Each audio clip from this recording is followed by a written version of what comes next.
Tu es expat vivant aux États-Unis et tu te poses la question de savoir si tu peux emprunter en France. Alors oui, c'est possible, mais on va voir également les difficultés et peut-être certaines choses qu'il faudra faire.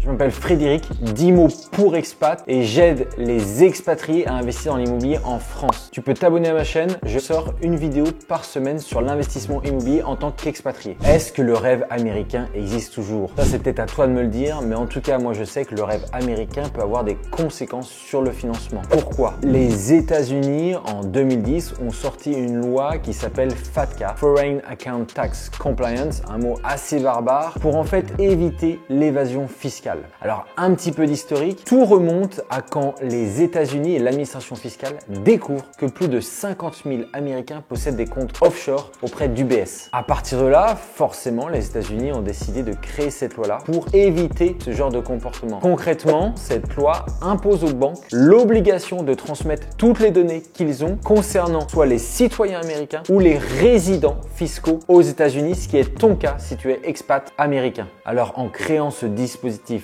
FATCA, les États-Unis ont ensuite obligé beaucoup de pays dans le monde à signer une convention avec eux pour qu'en effet FATCA soit applicable auprès des établissements financiers étrangers tels que en France, en Chine ou ailleurs. Aujourd'hui, plus de 50 pays ont signé cette convention avec les États-Unis et la France en fait partie depuis 2015. Alors qu'impose FATCA aux pays signataires de cette convention? La première chose, et on l'a vu, c'est l'effet peut-être majeur, c'est un échange automatique des informations. Ça veut dire que les banques vont devoir reporter les informations à ton sujet aux États-Unis. La deuxième sanction, c'est si, admettons, ce fameux reporting n'est pas fait, la banque française pourrait être amenée à payer l'impôt que tu aurais dû payer toi en tant que non-résident si les États-Unis avaient été au courant des données et des assets que tu aurais dans leur compte bancaire en France. Concrètement, quel impact ça a? On a bien dit qu'en effet, les États-Unis avaient créé cette loi qui imposait donc à des banques françaises, dans notre cas, de reporter toutes les infos qu'ils ont à votre sujet. Si on se met à la place d'une banque, est-ce qu'on a vraiment envie de faire ça? Est-ce qu'il n'y a pas déjà assez de régulation à leur sujet? Est-ce que c'est pas davantage d'obligations qu'une banque doit faire? Et si elle ne le fait pas, est-ce qu'il peut pas y avoir des conséquences contre la banque? On voit bien que pour le banquier, c'est en fait une lourdeur administrative et en plus, il peut y avoir des sanctions très lourdes contre la banque. En effet, c'est peut-être le talon d'Achille du rêve américain quand on est expat aux États-Unis, c'est que ça va être plus compliqué d'emprunter pour acquérir un bien immobilier en France parce que ta banque, la plupart des banques vont dire oh là là, résident aux États-Unis, je vais devoir créer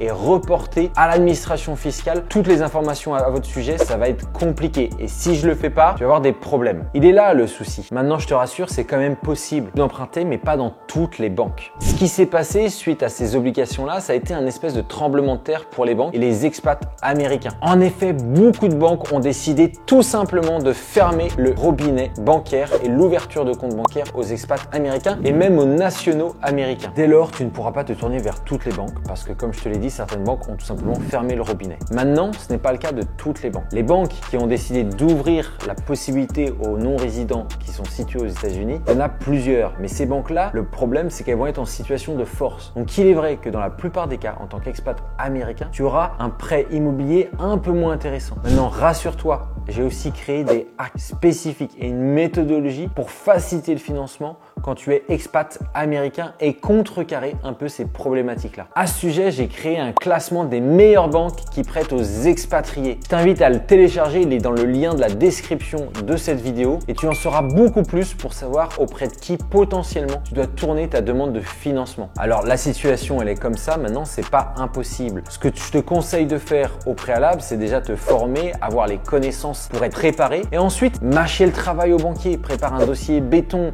fais un investissement rentable. Tes chances de financement seront toujours plus importantes si c'est un bon investissement, si tu acquiers un bien immobilier en dessous de sa valeur par exemple, voire même un bien immobilier où il y a déjà un locataire. Le fait de voir déjà des paiements, la banque prend le calcul en question, il n'est pas théorique, il est réel. Ne baisse pas les bras, c'est possible d'y arriver. J'ai notamment vécu aux États-Unis pendant 1 an auprès de Los Angeles. Alors malheureusement, j'étais un peu trop jeune pour penser à emprunter auprès d'une banque française, mais toujours est-il que c'est possible tout de même d'investir. Donc ne t'abats pas, forme-toi, renseigne-toi sur les astuces potentielles pour investir et se faire financer par une banque française et tu y arriveras. Merci d'avoir regardé la vidéo, c'était Fred d'Imo pour Expat. Laisse un commentaire et à très bientôt.